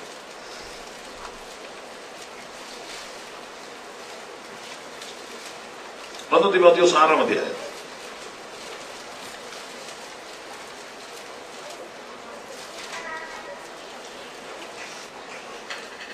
1 മുതൽ വായിക്കും. നമ്മുടെ കർത്താവായ യേശുക്രിസ്തുവിന്റെ പത്യവചനം തർക്കത്തിന്റെയും വാഗ്വാദത്തിന്റെയും ഭ്രാന്ത് പിടിച്ച് തീർത്തിരിക്കുന്നു. പത്യവചനം എന്ന വാക്ക് കേട്ടോ, പത്യവചനം എന്നാ നല്ല തർജ്ജിമയാണ് കൊടുത്തിരിക്കുന്നത്. പത്യവചനം, പത്യവചനം എന്ന് പറഞ്ഞാൽ ഇത് ഇച്ചിരി പത്യമുള്ളതാണ്. നല്ല വൈദ്യന്റെ ഇടയ്ക്ക് ചികിത്സയ്ക്ക് പോയാൽ ആദ്യം അവർ ചോദിക്കുന്നത് പത്യം നോക്കാൻ പറ്റുമോ. മിക്കവാറും പേര് ഉടനെ അവിടെ ഇറങ്ങും. പത്യമില്ലാത്ത എത്രയോ വൈദ്യന്മാരുണ്ട്. ഇത് തന്നെ സഭയിൽ ഇപ്പൊ വരിക. പത്യമില്ലാത്ത സഭയുള്ളതേ. ഇങ്ങനെയൊക്കെ ഭയങ്കര പത്യമാണല്ലോ. ഇതേ രോഗം പത്യമില്ലാതെ മാറ്റുന്നവരുണ്ടെന്നേ മാറ്റിക്കും. ഏതോത്സവം ശ്രദ്ധിച്ചു കഴിഞ്ഞു. പത്യവചനവും ഭക്തിക്കൊത്ത ഉപദേശവും അനുസരിക്കാതെ, അടുത്ത വാക്ക് നോക്കി, ഉപദേശിക്കുന്നവരുടെ കാര്യമായി പറയുന്നു. പത്യമില്ലാത്ത ഉപദേശകന്മാരിറങ്ങുന്നു. അന്യത ഉപദേശിക്കുന്നവൻ ഒന്നും തിരിച്ചറിയാതെ തർക്കത്തിന്റെയും വാഗ്വാദത്തിന്റെയും ഭ്രാന്ത് പിടിച്ച്, എന്റെ പോലെ അപ്പൊ അന്ന് എന്തോരം പ്രശ്നം അനുഭവിച്ചിട്ടായിരിക്കും ഇങ്ങനെ എഴുതി വെച്ചിരിക്കുന്നത്. തർക്കവും വാഗ്വാദവും ഒക്കെ പിടിച്ച് ഭ്രാന്ത് പിടിച്ച് ചേർത്തിരിക്കുന്നു. അങ്ങനെ ചെയ്താൽ എന്തുണ്ടാവും? അങ്ങനെയൊക്കെ പഠിപ്പിക്കുമ്പോ എന്തുണ്ടാവും? പരിണിത ഫലം വായിച്ചേ. അസൂയ കേട്ടോ. ഈ പത്യോപദേശം വിട്ടാ പിന്നെ ആളുകൾക്ക് അസൂയ വർദ്ധിക്കും. ടീച്ചിങ്സിന്റെ ഒടുവിൽ വരുമ്പോൾ അസൂയ ഉണ്ടാവും. മോഹങ്ങൾ വർദ്ധിപ്പിച്ചാൽ അസൂയ ഉണ്ടാവും. കാരണം വിചാരിച്ച എല്ലാം എല്ലാവർക്കും കിട്ടത്തില്ല. അമ്പളിയമ്മ അവനെ മേടിച്ചരാമെന്നും പറഞ്ഞാൽ നടക്കുന്ന കാര്യമല്ല. കണ്ണല്ലാത്തതല്ല പൊന്നാക്കാമെന്ന് പറഞ്ഞാൽ നടക്കുകയില്ല. മോഹന സ്വപ്നങ്ങൾ, നടക്കാത്ത കാര്യങ്ങൾ, വാഗ്ദാനങ്ങൾ ഒന്നും യേശു കൊടുത്തിട്ടില്ല. ഉമ്മാനോട് ഉപ്പാനുണ്ടെങ്കിൽ മതിയെന്ന് വെക്കുകയും കർത്താവിന്റെ വചനങ്ങളെ നമ്മൾ മറക്കാതെ വിശ്വസിക്കണം. ദൈവം നമുക്ക് തന്നെങ്കിൽ സന്തോഷത്തോടെ അനുഭവിക്കുന്നതിന് യാതൊരു തടസ്സമില്ല. അതിനെ ഉപയോഗിക്കാൻ ദൈവം തരുന്ന ജ്ഞാനം അനുസരിച്ച് വേണ്ടതിനെ ഉപയോഗിച്ചോളാം. എന്നാൽ ഇതൊരു അമിത ഭ്രാന്തായി മാറിയാൽ അത് അപകടത്തിലേക്ക് പോകും. അസൂയ, പിന്നെ ഷണ്ട, ദൂഷണം, ദുസംശയം, സത്യത്യാഗികളുമായ മനുഷ്യരുടെ വ്യർത്ഥവാദം എന്നിവ ഉളവാകും. കേട്ടോ, പ്രോസ്പിരിറ്റി ടീച്ചിങ്ങിന്റെ പരിണിത ഫലമാണ് ഈ വാക്യങ്ങൾ. ക്ലിയർ ആയിട്ട് എഴുതിയിരിക്കുക. വായിച്ചോ. അടുത്തത്, ദുസംശയം, ദുർബുദ്ധികളും സത്യത്യാഗികളുമായ മനുഷ്യരുടെ വ്യർത്ഥവാദം എന്നിവ ഉളവാക്കുന്നു. പിന്നെ അവർ ദൈവഭക്തി സൂത്രമെന്ന് വിചാരിക്കുന്നു. അവർ ദൈവഭക്തി ആദായ സൂത്രമെന്ന് വിചാരിക്കുന്നു. ശ്രദ്ധിച്ചേ, അവർ എന്താ മനസ്സിലാക്കിയിരിക്കുന്നത്? ആത്മീയം കാശുണ്ടാക്കാൻ പറ്റിയ പദ്ധതിയാണെന്ന് മനസ്സിലാക്കിയിരിക്കുന്നു.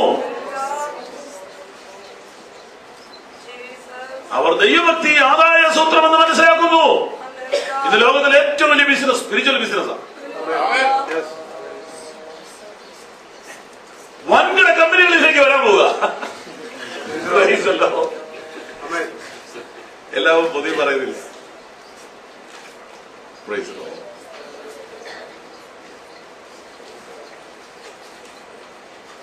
പത്യമൊക്കെ എടുത്തു കളയും. പത്യമൊക്കെ അങ്ങ് എടുത്തു കളയും. എങ്ങനെയാണ് ഇപ്പൊ ആളെ കൂട്ടുക? പരിപാടിയല്ല. ആത്മീയത ബിസിനസ് ആക്കുന്ന കാലം. അടുത്ത വാചകം സൂക്ഷിച്ചു വായിക്കണേ. വലുതായ ആദായമാകുന്നതാണ്. ഇത് രണ്ടും കൂടി ഒരുമിച്ച് കിടക്കുന്ന കാരണം ആളുകൾക്ക് പിടികിട്ടുകയാണ്. മുകളിലത്തേത് ആദായ സൂത്രം, മറ്റേത് ആദായവും. ഇവിടെ മലയാളത്തിലൊരു ചെറിയ പ്രശ്നമുണ്ട്.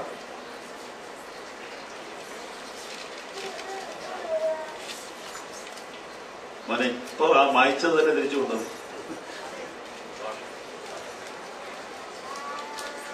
ആറാമത്തെ വാക്യം, ഗോഡ്ലിനെസ് വിത്ത് കണ്ടന്റ്മെന്റ്. എന്താ ശരിയാർത്ഥം? ഇവിടെ തന്നെ പറയാം, അലംഭാവം എന്ന വാക്കിന്റെ അർത്ഥം തൃപ്തിയുള്ള മനസ്സെന്ന്. പ്രീമിയർ ബൈബിൾ ഉണ്ടോ? മലയാളത്തിൽ മറ്റേതൊരു തർജ്ജിമ കയ്യിലുള്ളവരുണ്ട് എന്നൊക്കെ വായിച്ചേ.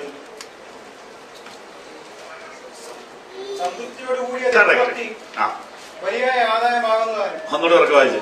സംതൃപ്തിയോടുകൂടിയ ദൈവഭക്തി വലുതായ ആദായമാകുന്നതാണ്. എന്താണ് ഇതിന്റെ അർത്ഥം? ഒരു കൂട്ടര് ആത്മീയം കാശുണ്ടാക്കാനുള്ള ടെക്നിക്ക് സൂത്രമായിട്ട് ഉപയോഗിക്കുന്നു. എന്നാൽ സംതൃപ്തിയോടുകൂടിയുള്ള ദൈവസേവ യഥാർത്ഥത്തിൽ ലാഭമാണ്. ആണോ? അതാ എഴുതിയിരിക്കുന്നത്. എന്താ ഈ സംതൃപ്തിയുള്ള മനസ്സെന്ന് പറഞ്ഞാൽ? കർത്താവ് ആവശ്യമുള്ളത് തരും എന്ന ബോധ്യമുള്ളവന് ഭയങ്കര ലാഭമാണ് ഈ ബിസിനസ്. ഭയങ്കര ഭയങ്കര. കാരണം ഈ ആർത്തി ഉള്ളവനെ മാത്രമേ, അതായത് സൈക്കോളജി പറയുന്നത്, ഒരു മനുഷ്യന്റെ ഉള്ളിൽ ഒരു ചൈൽഡും ഉണ്ട്, ഒരു അഡൽട്ടും ഉണ്ട്. കുറഞ്ഞ പക്ഷെ ഇവർ രണ്ടുപേരും എപ്പോഴും വർക്ക് ചെയ്യുമെന്നാ പറയുന്നത്. അപ്പൊ നമ്മൾ കടലോട്ട് ചെല്ലുമ്പോ ചൈൽഡാ ചാടി വീഴുന്നത്. അത് വേണം, ഇത് വേണം, അത് വേണം, ഇത് വേണം. അവരെ കൺട്രോൾ ചെയ്ത് പക്വതയിലാക്കിയവരാണ് യഥാർത്ഥ ദൈവം. ഇത് ഇവൻ തന്നെ പറയും, ഓ അത് നിനക്ക് വേണ്ടി. ഇവന്റെ ഉള്ളിൽ അഡൽട്ട് പറയും, അവിടെ കൊച്ചുങ്ങൾ ബഹളമാ. ഈ അകത്തന്നെ ഉണ്ടോ കൊച്ച്? നമുക്ക് വേറെ ആവശ്യമില്ലല്ലോ. അഡൽട്ട് കയറി പറഞ്ഞു.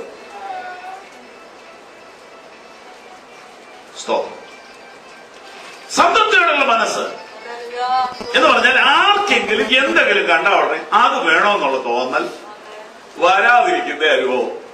അതാ സംതൃപ്തിയുള്ള മനസ്സ്.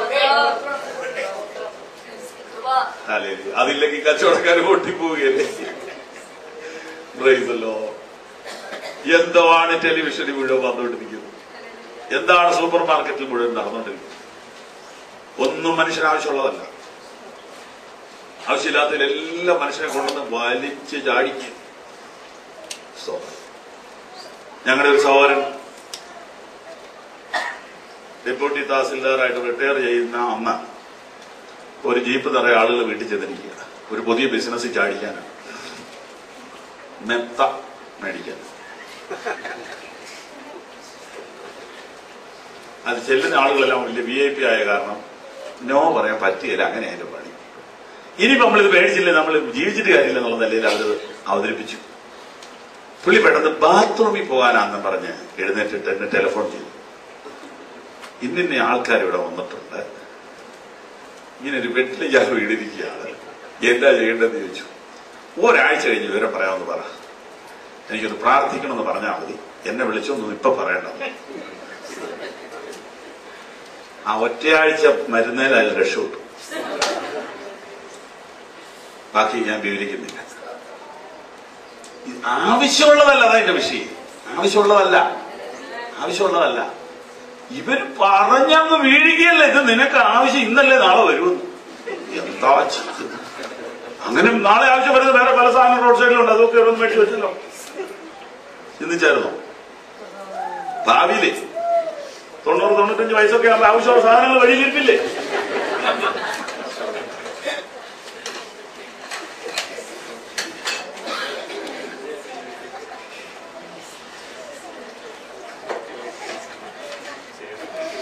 തൃപ്തിയുള്ളൊരു മനസ്സാണ് വിശ്വാസി വളർത്തിയെടുക്കേണ്ടത്.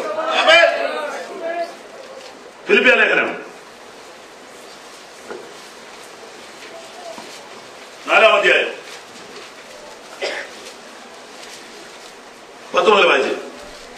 നിങ്ങൾ പിന്നെയും എനിക്ക് വേണ്ടി വിചാരിപ്പാൻ കിട്ടിയതിനാൽ ഞാൻ കർത്താവിൽ വളരെ സന്തോഷിച്ചു. മുമ്പിൽ നിന്ന് നിങ്ങൾക്ക് വിചാരം ഉണ്ടായിരുന്നു, എങ്കിലും അവസരം കിട്ടിയില്ല.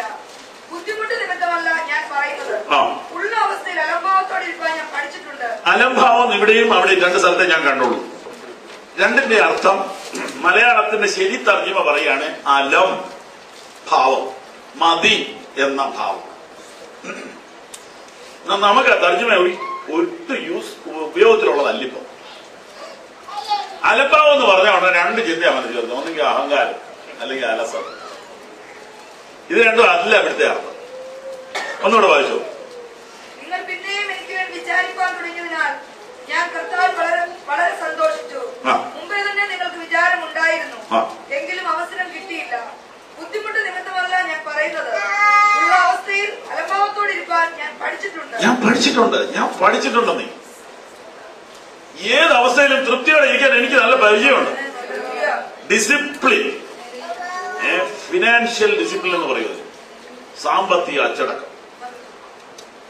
എനിക്കറിയാം, ഞാൻ അങ്ങനെ പഠിച്ചിട്ടുണ്ട്. അടുത്ത വാക്യം, താഴ്ചയിലിരിപ്പാനും സമൃദ്ധിയിലിരിപ്പാനും.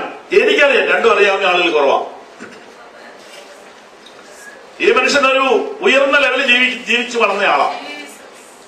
വളരെ ഉയർന്ന സാമ്പത്തിക ചുറ്റുപാട് ജനിച്ചു വളർന്ന ഒരാൾക്ക് താഴ്ന്ന ലെവലിൽ ജീവിക്കണ ഇച്ചിരി ബുദ്ധിമുട്ടുണ്ട്. പക്ഷെ പുള്ളിക്കാരൻ പറയുന്നു, ഞാൻ ഇത് രണ്ടും പഠിച്ചിട്ടുണ്ട്, എനിക്ക് രണ്ടും അറിയാം. പിന്നെ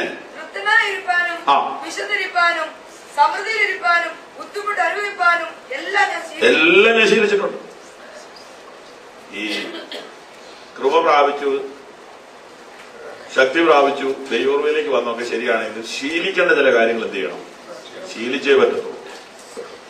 ഞാൻ ശീലിച്ചിട്ടും ട്രെയിനിങ് എടുക്കണം അതിനൊക്കെ. അടുത്ത വാക്യം, എന്നെ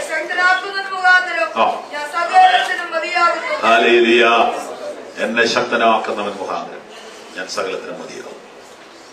തിരിച്ചു തീമോഥെയോസ് ലേഖനത്തിൽ വരാം. ഒരു കൂട്ടർ ഭക്തിയുടെ പേര് പറഞ്ഞ് ബിസിനസ് വർദ്ധിപ്പിക്കാൻ ഒരുങ്ങുമ്പോൾ പൗലോസ് പറയുന്നു, സംതൃപ്തിയുള്ള മനസ്സോടുകൂടെ ദൈവത്തെ സേവിക്കുന്നവന് ഭയങ്കര ലാഭമാണ്. കാരണം അവനെ ആർക്കും വെട്ടി വീഴിക്കാൻ പറ്റില്ല. അടുത്ത വാക്യം, വാക്യം 7, 1 തീമോഥെയോസ് 6. നമ്മളൊന്നും കൊണ്ടുവന്നിട്ടില്ല. Praise the Lord. വർഷങ്ങൾക്ക് മുമ്പ് തിരുവെഴുത്തിൽ എഴുതി വെച്ചിരിക്കുന്ന വാക്യം ധ്യാനിക്കുക. ഈ ലോകത്തിലേക്ക് നമ്മൾ ഒന്നും കൊണ്ടുവന്നിട്ടില്ല, ഒന്നും ഇവിടെ നിന്ന് കൊണ്ടുപോവുകയും ഇല്ല. ഈ ലോകത്തിലേക്ക് നാം ഒന്നും കൊണ്ടുവന്നിട്ടില്ല,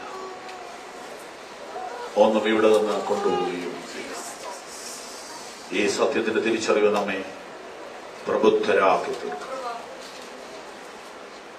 ഇത് യഥാർത്ഥമായി മനസ്സിലാക്കുവാൻ ദൈവമക്കളുടെ ആൺകണ്ണ് തുറക്കണം. ലോകത്തിന് ഈ ഒരു കാര്യം അറിയില്ല, ലോകത്തിന് ഈ ഒരു സത്യം അറിയില്ല. ലോകത്തിലേക്ക് ഒന്നും കൊണ്ടുവന്നിട്ടില്ലല്ലോ, ഇവിടെ നിന്ന് കൊണ്ടുപോകാൻ നോക്കുകയല്ലോ. അടുത്ത വാക്യം എന്നാ പറയുന്നത്? അതാണ് അലംഭാവം എന്ന് പറയുന്നത്, മതി എന്ന് വിചാരിക്കുക. അടുത്ത വാക്യം നോക്കിയേ,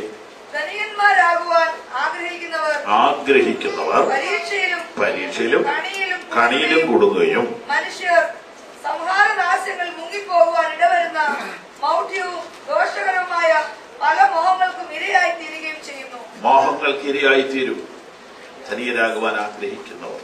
അടുത്ത വാക്യം, ദ്രവ്യാഗ്രഹം സകലവിധ ദോഷത്തിനും മൂലമല്ലോ. പിന്നെ ഇത് ചിലർ കാക്ഷിച്ചിട്ട് വിശ്വാസം വിട്ടുഴന്ന് ബഹുദുഃഖങ്ങൾക്ക് അതീതരായി തീർന്നിരിക്കുന്നു.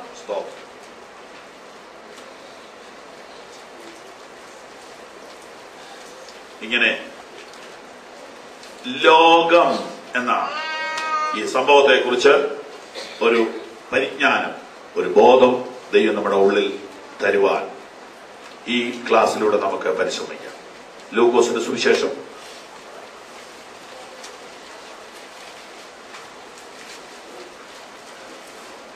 12-ാം അധ്യായം 13 മുതൽ വായിക്കാം. ഞാനുമായി അവകാശം പങ്കിടുവാൻ എന്റെ സഹോദരന്മാരോട് കൽപ്പിച്ചാലും, സഹോദരന്മാരോടാണോ സഹോദരനോട് കൽപ്പിച്ചാലും എന്ന് പറഞ്ഞു. അവരോട് യേശു, മനുഷ്യ എന്നെ നിങ്ങൾക്ക് കർത്താവോ പങ്കിടുന്നവനോ ആക്കിയതാണെന്ന് ചോദിച്ചു. 2 മക്കളെ ഉള്ളൂ. എന്നിട്ട് പാർട്ടീഷന് ഭയങ്കര പ്രശ്നം.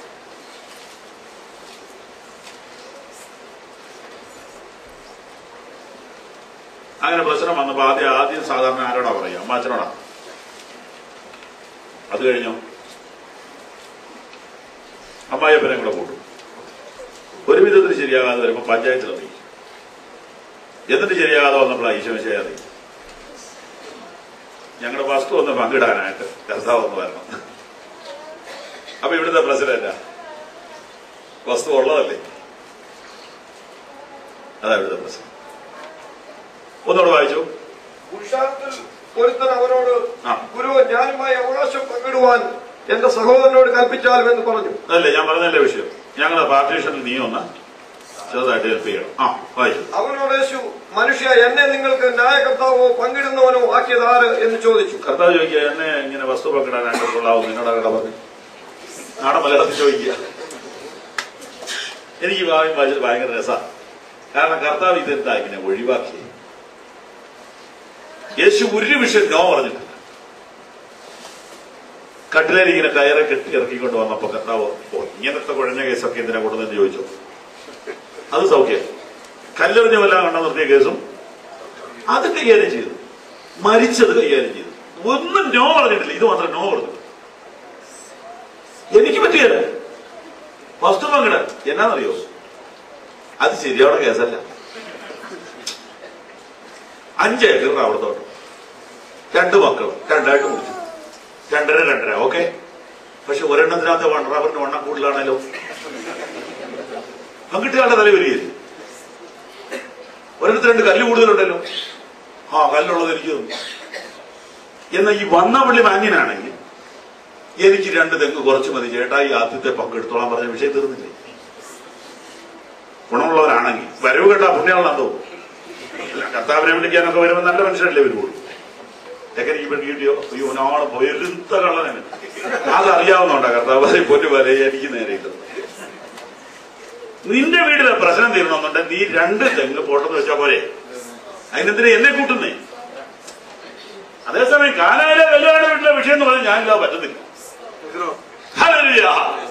ഇത് നിനക്ക് ചെയ്യാവുന്ന കാര്യം. നിന്റെ ചേട്ടന് ഫസ്റ്റ് ചാൻസ് കൊടുക്കും. ചേട്ടൻ എടുത്തിട്ട് ബാക്കി എനിക്ക് മതി എന്ന് പറയാം. അങ്ങനെ പറഞ്ഞ ദൈവമക്കൾ ആരും തോറ്റിട്ടില്ല. അങ്ങനെ വിട്ടുകൊടുത്ത ദൈവമക്കൾക്ക് ആർക്കും ഈ ബാധ്യത വന്നിട്ടില്ല. അബ്രഹാം ലോത്തിനോട് പറഞ്ഞു, നിനക്ക് ഫസ്റ്റ് ചാൻസ്, നീ എടുത്തു, ബാക്കിയുള്ളതുകൊണ്ട് എനിക്ക് ഇച്ചിരി എടുത്ത്. അപ്പൊ അവര് തമ്മിൽ ആലോചിച്ചു വേണം, അങ്ങനെ മക്കളൊന്നും ഇല്ലാത്തല്ലേ, കുറച്ച് കൊടുത്താൽ മതി. എന്നിട്ട് എന്തുവന്ന് ഈ കൂടുതൽ എടുത്തത്? ഒരു പുകയായിട്ട് തീർന്നു. ഇച്ചിരി കഴിഞ്ഞു ഒരു പുക മാത്രം. അബ്രഹാമിന്റെ സന്തതിക്കുള്ളതിന് കേടൊന്നും വന്നിട്ടില്ല. ഒന്നും പേടിക്കണ്ട, നീ എനിക്കുള്ള ഓഹരിയെ പരിപാലിക്കും. നിന്റെ സന്തതിക്കുള്ളത് എവിടെ പോകാൻ എവിടെ പോകത്തില്ല. ഈ സത്യങ്ങൾ നമ്മൾ മനസ്സിലാക്കാതെ രക്ഷപ്പെട്ടു. കർത്താവ് പറഞ്ഞു, എനിക്ക് വസ്തു പങ്കിടുന്ന കാര്യത്തിൽ അത്ര താല്പര്യമില്ല എന്ന് പറഞ്ഞു. പിന്നെ നീ ഏതായാലും വന്നതല്ലേ, ഒരു ചെറിയ മെസ്സേജ് പറഞ്ഞു വിടാവും. വന്നത് ഗതികേടായി. വായിച്ചു.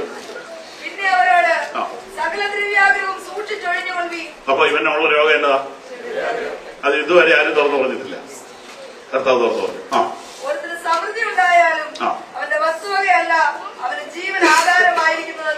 പിന്നെ ഒരു ഉപമയും കൂടെ കേട്ടു പോക്കോ മോനെ. തോമസൂട്ടി, നീ വന്നതല്ലേ?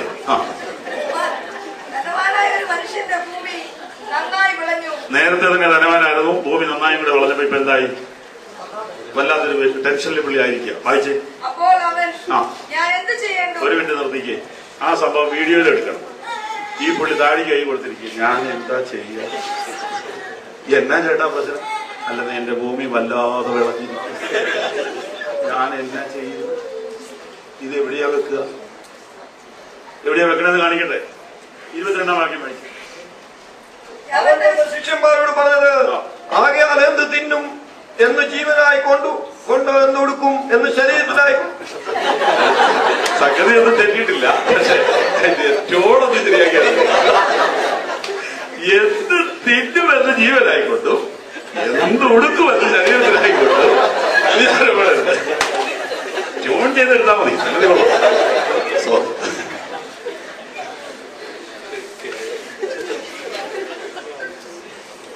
വിഷയത്തിലേക്ക് തിരിച്ചു വരാം.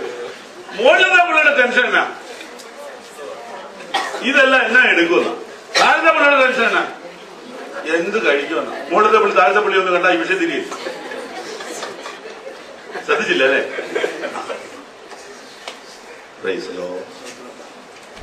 താഴത്തെ പിള്ളിയെ കാണുകയില്ല. Glory to God. ദൈവം ഇത് ബാലൻസ് ചെയ്താ ഭൂമി കൊടുത്തിരിക്കുന്നത്. ഒരു മനുഷ്യനെ ദൈവം അനുഗ്രഹിക്കുന്നെങ്കിൽ അവനിലൂടെ അനേകരെ അനുഗ്രഹിക്കാനാണ്. ഒരു മനുഷ്യനെ ദൈവം അനുഗ്രഹിക്കുന്നെങ്കിൽ അവനിലൂടെ അനേകർ ഹെൽപ്പ് ചെയ്യപ്പെടാനാണ് ദൈവം ചെയ്തിരിക്കുന്നത്. ഇവരെ പറ്റി അന്വേഷണം ഞാൻ ഇതെല്ലാം എന്നാണ് എടുക്കുന്നത്. ലോകം എന്ന വിഷയം നമ്മൾ പഠിക്കുന്നത്. വായിച്ചോ, മുകളിലേക്ക് തിരിച്ചു വരാം. വാക്യം 17.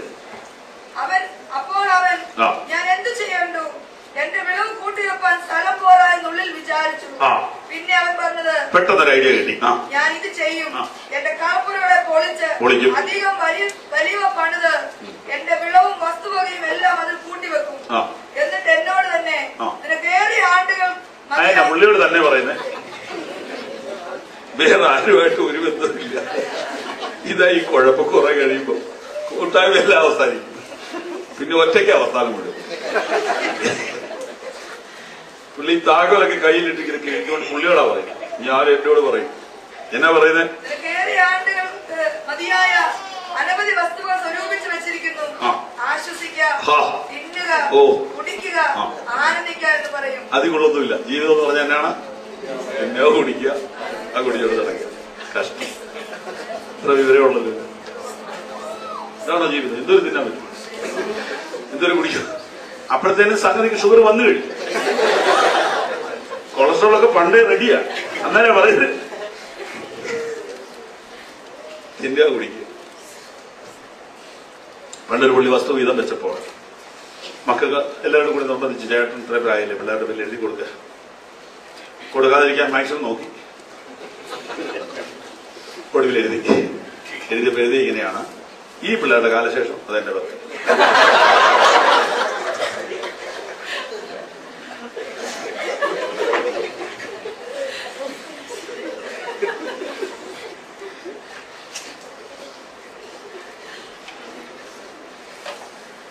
അവന്റെ മൂത്ത ചേട്ടനാണ് ഈ അധ്യായത്തിൽ ഇരിക്കുന്നത്.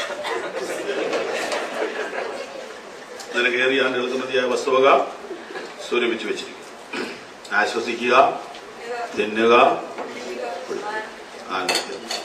തിന്നുക, കുടിക്കുന്നതിൽ അത് സ്വർഗം എന്ന് പറഞ്ഞാൽ ഇവൻ എന്തുവാ? വല്ലതും ചുവ കഴിക്കാൻ ചാപ്പാട്ട് രാമനെന്ന് വിളിക്കുന്ന ഇങ്ങനെയുള്ളവർ. ഇതിൽ കൂടുതലൊന്നുമില്ല ജീവിതം. എന്താ ലൈഫ്? എന്തുവാ? എന്തെങ്കിലും സാധനം തിന്നു കുടിച്ച ജീവിതമായോ? ജീവിതം എന്താണെന്ന് തിരിച്ചറിയുന്നതാണ് ഏറ്റവും വലിയ കാര്യം. ഒരു മനുഷ്യൻ സർവ്വലോകം നേടുകയും ആത്മാവിനെ നഷ്ടമാക്കുകയും ചെയ്തവൻ എന്ത് പ്രയോജനം? പ്രിയപ്പെട്ടവരെ, നിത്യതയില്ലെങ്കിൽ മനുഷ്യൻ മൃഗത്തേക്കാൾ മോശം. നിത്യതയൊന്നൊന്നില്ലെങ്കിൽ എന്തിനു ജീവിച്ചു? മനുഷ്യൻ നിത്യതയ്ക്കായി സൃഷ്ടിക്കപ്പെട്ടു. ഈ സത്യങ്ങൾ പറയാനാണ് യേശു ലോകത്ത്. ഈ ലോകത്തിൽ ഉള്ളത് ദൈവം തന്നതിനെ നമ്മൾ ഗ്രഹവിചാരകന്മാരാന്ന് ഓർത്തോ. അപ്പൊ തന്നെ ദാരിദ്ര്യം എന്ന ഒരു വേദശാസ്ത്രമല്ല ഞാൻ ഈ പഠിപ്പിച്ചുകൊണ്ട് വരുന്നത്. ഉണ്മാനം ഒതുക്കാനും ഉണ്ടെങ്കിൽ മതി എന്ന് പറഞ്ഞതുകൊണ്ട് ദരിദ്രരായിരിക്കണമെന്ന അർത്ഥമല്ല പറയുന്നത്. ഇത് ദൈവം ഓരോരുത്തരെ ഏൽപ്പിച്ചിരിക്കുക. അവരതിന്റെ കാവൽക്കാരാണ്. നീ നന്നായിട്ട് അത് ഉപയോഗിക്കുമെന്ന് വിശ്വാസമുള്ളതാണ് നിന്നെ ഏൽപ്പിച്ചത്. കാര്യവിചാരകന്മാരാണ് നമ്മൾ. കാര്യവിചാരകന്മാരാണ്. ഈ പണം നല്ല കാര്യങ്ങൾക്ക് ഉപയോഗിച്ചോണം. തമ്പുരാൻ വിളിക്കുമ്പോ പൊക്കോണം. തീർന്നില്ലേ?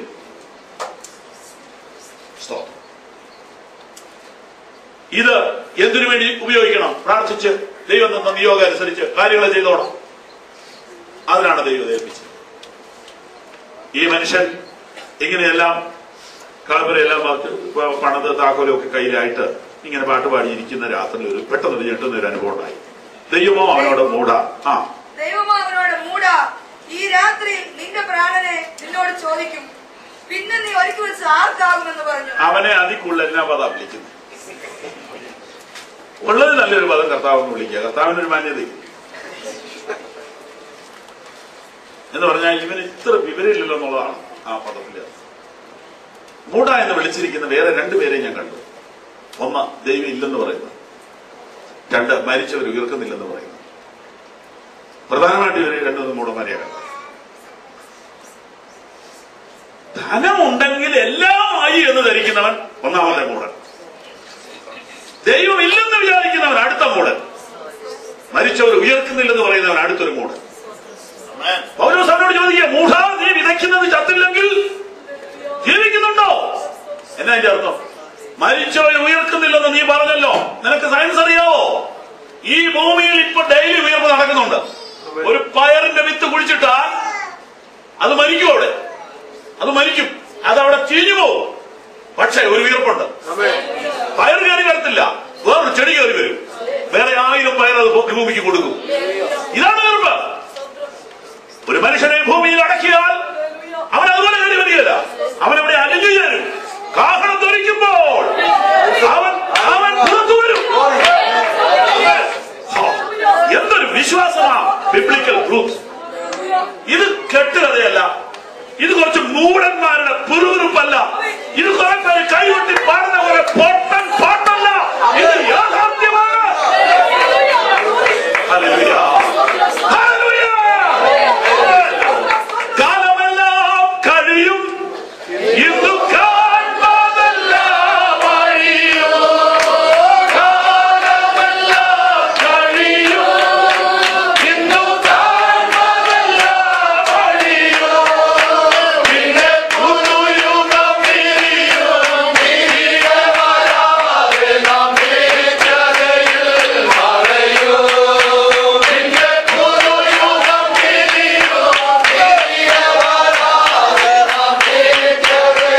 നിത്യതയിൽ മറയും. പ്രതിഫലം കാത്തിടുവാൻ യേശുരാജൻ വന്നിടുവാൻ. അധികമിൽ ഇനിയും നാളുകൾ നമ്മുടെ ആദികൾ തീർന്നിടുവാൻ.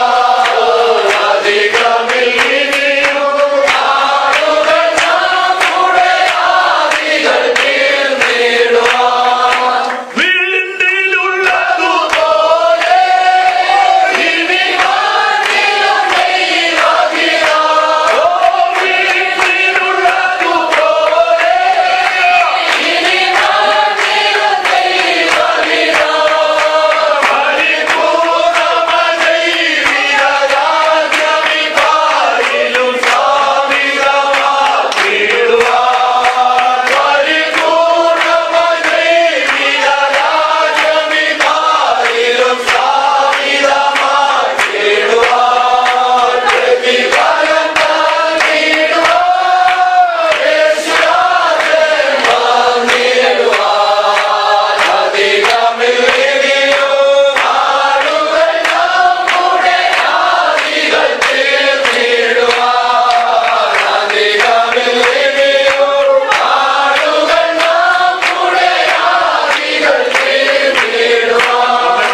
ദൈവസ്ഥലം താഴ്ത്തി നമുക്ക് ആ വരികൾ വീണ്ടും ചേർന്ന് പാടുകയും ദൈവസ്ഥലം നമ്മുടെ തീരുമാനങ്ങളെ ഒന്നുകൂടെ പരിശോധിക്കുകയും പുതുക്കുകയും ചെയ്യാം. ലോകം നമുക്ക് യോഗ്യമല്ല. ലൗകികരല്ലാതിരിപ്പാനും നമ്മളെ ലോകത്തിൽ നിന്ന് തിരഞ്ഞെടുത്ത് ലോകത്തിലാക്കി വെച്ചിരിക്കുന്നു. എന്തിനാണെന്നറിയാമോ? ലോകത്ത് ജ്യോതിസുകളെ പ്രകാശിക്കും. ഈ സത്യം മറക്കരുത്. കാലമെല്ലാം കഴിയും. ഇന്ന് കാണുന്നതെല്ലാം അഴിയും, പിന്നെ പുതിയ യുഗം വിരിയും. തിരികെ വരാതെ നാം നിത്യതയിൽ മാറി. ഈ ലോകത്തെ കെട്ടിപ്പിടിച്ച് ഈ ലോകത്തിൽ തിന്നുകുടിക്കുന്നതാണ് ജീവിതമെന്ന് ധരിക്കുന്ന മഠയന്മാരുടെ സമൂഹത്തിൽ നിത്യതയുണ്ടെന്ന് വിശ്വസിക്കാനുള്ള ഭാഗ്യം